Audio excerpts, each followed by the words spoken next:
Debemos hablar también acerca de los fármacos relacionados con las enfermedades hemorrágicas o sobre todo en los pacientes de trauma, que esto pueda exacerbar el sangrado. El ácido acetil salicílico, la aspirina, es muy comúnmente utilizado en nuestro medio, tanto como analgésico que como antiagregante plaquetario. La famosa aspirina o aspirineta. El clopidogrel, que es un medicamento que también tiene funciones antiagregantes plaquetarias, que se utiliza en pacientes o en personas que son alérgicas a las aspirinas, pues se utiliza el clopidogrel. El abcicimab es un medicamento que, aparte de tener funciones antiagregantes plaquetarias, tiene funciones fibrinolíticas. Entonces, en este tipo de medicamentos generalmente se utiliza en pacientes que han tenido enfermedades cardíacas, ¿sí? Una reperfusión coronaria o tienen una insuficiencia cardíaca. Entonces, generalmente utilizan este tipo de medicamentos para tener precaución cuando nosotros debamos hacer la hemostasia en un paciente exsanguinante. Otros fármacos que debemos tener en consideración, que se habla mucho, es el ácido tranexámico, ¿no? Un antifibrinolítico que nos va a ayudar a mantener los coágulos o a retener o mantener por más tiempo el coágulo en la atención prehospitalaria o también en los hospitales. En la cirugía se utiliza. Entonces nosotros, si bien es cierto, se habla mucho en los cursos de trauma el uso del ácido tranexámico, no es tan así en el ambiente de primer nivel o en el ambiente hospitalario, por el desconocimiento o porque en determinados países en los que nosotros nos encontramos, en la área de Sudamérica, no está todavía incluido dentro, en el caso de Bolivia, del INAME, o en el caso de otros países, dentro de los fármacos que se utilizan como fármacos indicadores. Agentes hemostáticos.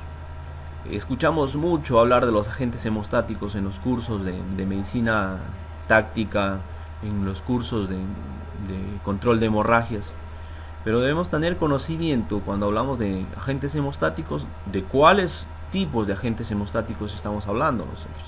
Existen agentes hemostáticos pasivos, donde si bien cumple una función hemostática, pero nosotros debemos complementar ese accionar, es decir, pongo la solución, el polvo, la gasa con el agente hemostático y debo hacer presión. Y existen agentes hemostáticos activos, donde solamente el hecho de vertir el contenido es suficiente para que se active o se mantenga el coágulo ahí. Y los sellantes, que se utilizan en orificios de entrada, donde va a taponar todo el orificio, ¿no? Entonces, pasivos necesitan presión y tiempo para el coágulo de sangre, para que coagule la sangre y la formación del coágulo de las plaquetas y se produzca la hemostasia primaria. Activos, acelera la cascada de la coagulación sanguínea, añadiendo agentes coagulantes de frente como la fibrina, la trombina, el colágeno, que esto va a ayudar a la formación del coágulo, la red de fibrina, y que se mantenga más coágulos, se sigan adheriendo las plaquetas, ¿no? Esto está dentro de la hemostasia secundaria. Los sellantes de fibrina son concentrados de fibrina y fibrinógeno que polimerizan para formar el coágulo de fibrina, la red de fibrina. Entonces, cuando hablamos de agentes hemostáticos, debemos saber de cuál tipo de agente hemostático nosotros estamos utilizando para que le podamos dar un mejor uso a nuestro material. Aparte de esto, también hablamos de enfermedades relacionadas con las hemorragias en la atención prehospitalaria, como la trombastemia de Gleason, que está relacionada con una glicoproteína 2B y 3A, que está en la cubierta de las plaquetas, que cuando se lesiona un vaso sanguíneo cambia la forma de la plaqueta, y esta glicoproteína permite la adhesión plaquetaria, ¿no? Entonces estas personas que tienen la trombastemia de Gleason, esta glicoproteína no existe o está en disminuida cantidad. Eso que quiere decir que la plaqueta no va a cumplir la función de adherirse. También tenemos la enfermedad de Jean-Bernard-Solier.